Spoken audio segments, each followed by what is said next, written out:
All right, go for it.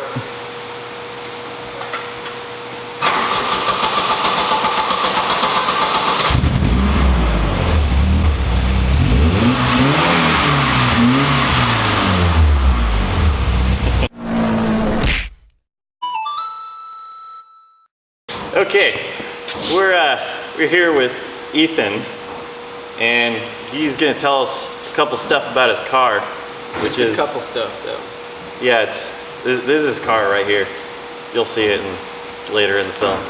But so Ethan, who are you? What's your name? Why do you have this car, and what is it? My name is Ethan. This is my car, and it few specifications: 1979 242 Volvo, and I bought it because it was good price and needed a little bit of love. So I done bought it and got it painted, and this is what the final, not the final product is, but here's the product of that. So you say it's not finalized yet. That's right. What are your plans?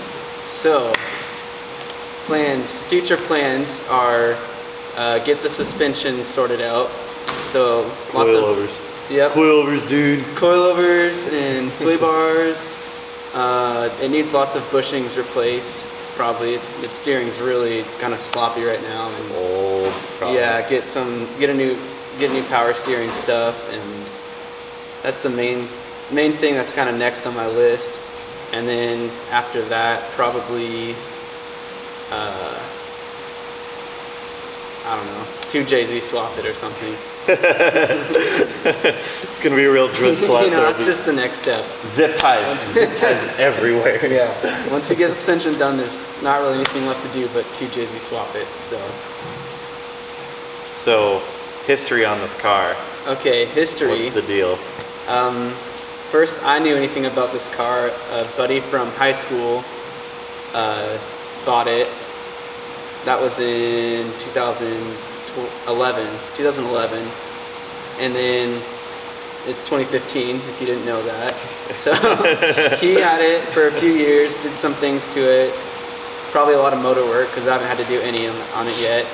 And then he just wait, just you wait. It's a matter of time. It's all just gonna fall apart one day. You're just gonna be like, yeah, gonna sell it. And then he sold it to someone else. I think he got in a wreck at some point. The passenger fender was all crumpled up, and then that kid traded it to another person who I know, and then I bought it from him. When I bought it, from here down all the way around was just primer color, and the top was faded green, not very nice looking. So I took it in, got it painted, got new fenders for it, and newer bumper. These are from a 83 car, 79, and then I put it all back together. Had to get new turn signals, and that's about as far as I've gotten with it. Just a lot of paint work and simple body stuff. Yeah, taking all the trim off for them to paint it, and then figuring out how to put it all back on. Seeing how many screws I have left over. Oh, I just hate that when you're like in a project and then like you get done, you're like, I have like 14 different pieces. Yeah. Uh-oh. This wasn't in my hand before I started. Just wait a second, I was rebuilding my motor. Oh no. Yeah, I know where this goes. It's way in there. Everybody's done that. Like I had one time I was working on, it was me and Blake, and we were plastic dipping my wheels white, and at the same time in the same garage we were trying to undo the timing belt and like change that. So we got halfway done, then my dad walks in, he's like, you know what, your birthday's coming up soon, why don't we just like have a timing belt change for your present? I was like, oh, okay. Started putting stuff back together. I had like a couple bolts left, and then like I noticed there was like a threaded spot on my valve cover, and I was like, this goes here. It's like, this is where the ground goes. I don't know if you've ever noticed, but basically on every Integra you'll see they'll have basically the valve cover, and then like the bottom right corner is a little threaded ground spot. strap. Yep. It's not supposed to go there. Originally from the factory, it goes on one of the studs. Oh. And I guess people they either just throw it out because it's basically useless, or they get done with the project like I did. It's like, oh, it's pretty much like every bolt is like, they're all 10 millimeters. Yeah. They're all the same thread. Yeah. So it could fit anywhere. Yeah. That's awesome. It's a good learning experience. Not good for the next owner, but right. Yeah. you know. Yeah. Surprised you don't have the windows tinted. Yeah. I might do that someday. It's not like high on my list at all though. Oh yeah. I know that same struggle I went. Mm-hmm. God, I just had the Tegs windows tinted this year. Yeah, that's crazy. It's like, oh, I've had it for 3.5 years. Better get around to tinting You it. held off a long time. I'm proud of you. Now that I've got the whole interior, the chassis, and the engine built, I might as well start with the simple things. With the cosmetic things, you know.